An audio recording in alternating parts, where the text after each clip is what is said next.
The Black peoples, one of the world's largest ethnic groups, have an abundant history that even finds traces in sacred texts. Surprisingly, the Bible evokes the origins of African peoples, including their melanin, their king, and their queen. This video will give you fascinating information about the biblical ancestors of the Black and African peoples. We encourage you to leave your comments and subscribe to our channel, Black Chronicles. All the current peoples are descendants of the three sons of Noah, Shamm, Sem, and Japheth. This genealogy also applies to the Black people and other ethnic groups, to the dark skin whose origin goes back to Shamm, one of Noah's sons. Shamm is the brother of Sem and Japheth, who respectively represent the Semitic, Arab, Jewish, and Syrian peoples. Originally, the term Amit designated the descendants of Canaan, one of Noah's sons, according to the Bible. According to the book of Genesis, after the flood, Noah and his three sons were charged with perpetuating the line of Adam with only 8 people: Noah, his wife, and their 3 daughters, the last 3 being their beautiful daughters. Humanity was starting to reset. Shamm, son of Noah, is recognized as the ancestor of African and Black peoples in the Bible. His name is constantly associated with Africa, and the Book of the Psalms designates it as the ancestor of ancient Egyptians. It is interesting to note that in antiquity, the rabbinic traditions of the Jewish people and other ancient traditions systematically identified Shamm as the ancestor of African peoples. It is notable that the name of Shamm itself means burned in ashes in Hebrew, in Aramaic, and in other ancient languages, in reference to the skin color of its descendants. Between verses 6 and 14 of chapter 10 of the Genesis book, we can get more information about the line of Shamm, also known as the two friendly peoples. This passage describes the descendants of Shamm, including Cush, who is the father of several African peoples, and Mizraim, who is the father of the ancient Egyptians. It is essential to note that the Arabs, the Jews, the Syrians, and other peoples also refer to Egypt. Other sons of Shamm are also mentioned, including Put and Canaan, the latter being the father of the Canaanites and not the Africans. It is essential to understand that Canaan represents a distinct region on the ethnic level. The sons of Cush include Saba, Avila, Sapta, Rama, Saptecha, and Nimrod.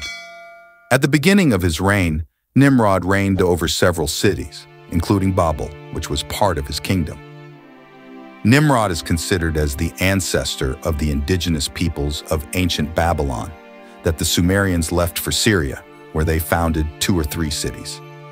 Mizraim, on the other hand, is the ancestor of the Ludim, the Ananim, the Lehabim, the Navtuhim, the Patrusim, and the Kasluhim. One of these descendants gave birth to many nations, including the Ethiopian people. Indeed, all the Ethiopians are the descendants of Cush, formerly known as the Kingdom of Cush.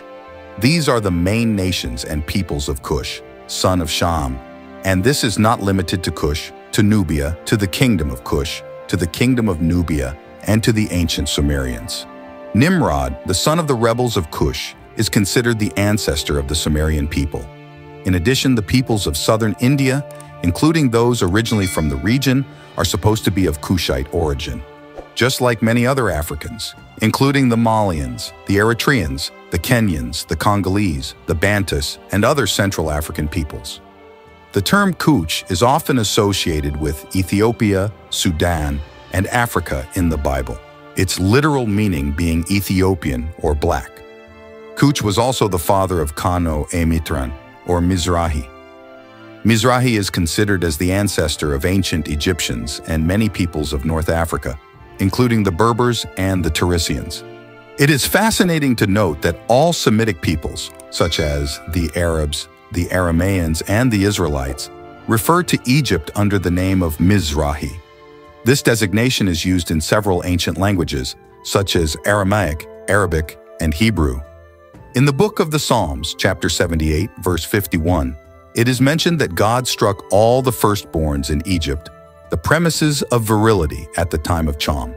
In addition to Mizrahi, Shamm also had a son named Put. An interesting curiosity is that the name Put derives from the word that means point of reference and refers to tribal hunters in Africa. Put is considered the father of the Black Libyans, the natives of Libya, as well as several other African peoples. In those who concern the famous curse of Shamm and the curse of Canaan described in the book of Genesis chapter 9, the text says that after Noah got drunk, his son Shamm did not help him, but on the contrary, he told his other brothers that their father was naked and drunk, perhaps to make fun of him. There are several possible interpretations of this text, but they are not the subject of this video.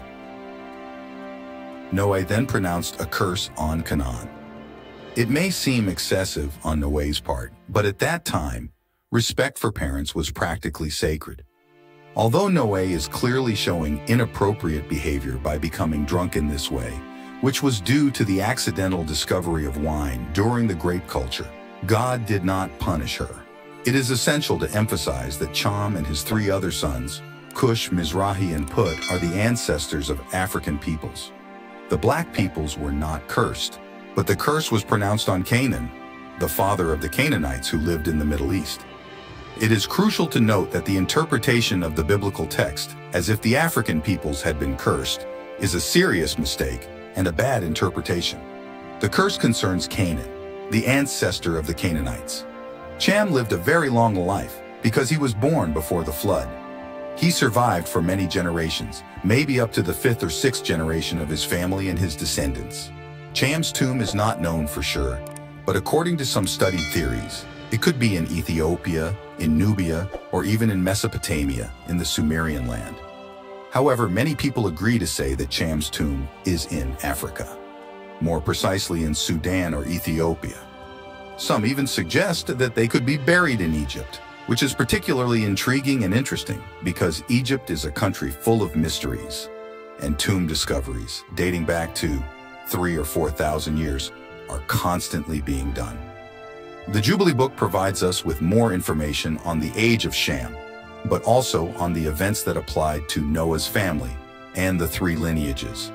The Shamm line, Mim, the Sem line, and the Japi line, this ancient Jewish manuscript that was believed to be true at the time of Christ, which even reports earlier that Shamm completely disapproves the decision of his youngest son, Canaan, to stay in the land of Sem, which is now known under the name of Israel. He did not agree with the attitude of his son Canaan to take his land for himself. In the Jubilee book, it is reported that Cush and Mizrahi, the brothers of Canaan, and their father disavowed Canaan's decision to live in the land of Sem, which is the region that corresponds today to Israel as Shamm. They also show their disapproval of Canaan's attitude. They go to Canaan and order him to leave this land because they believe that African lands are reserved for the descendants of Shamm. However, Canaan disobeyed, continuing to live in this region, thus ignoring the will of his father and his brothers, Mizrahi and Cush. The Jubilee book reports that Shamm was the founder of the first city and the first province after the deluge. He named the city in honor of his beloved wife, Niltamo. Thank you to all those who have watched our video. Please like the video if you enjoyed it, share it to let other people watch it, and subscribe to our channel. May God bless you. Black Chronicles is your go-to destination for in-depth explorations of Black history, journals, breaking news, and insightful revelations. Our channel delves into the rich tapestry of Black heritage, highlighting untold stories, significant events, and influential figures that have shaped history. From ancient civilizations to modern-day movements, we uncover the hidden gems and shed light on overlooked narratives.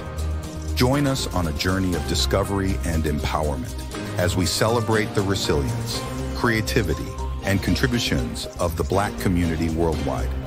Subscribe now for engaging content that educates, inspires, and fosters a deeper understanding of Black culture and identity.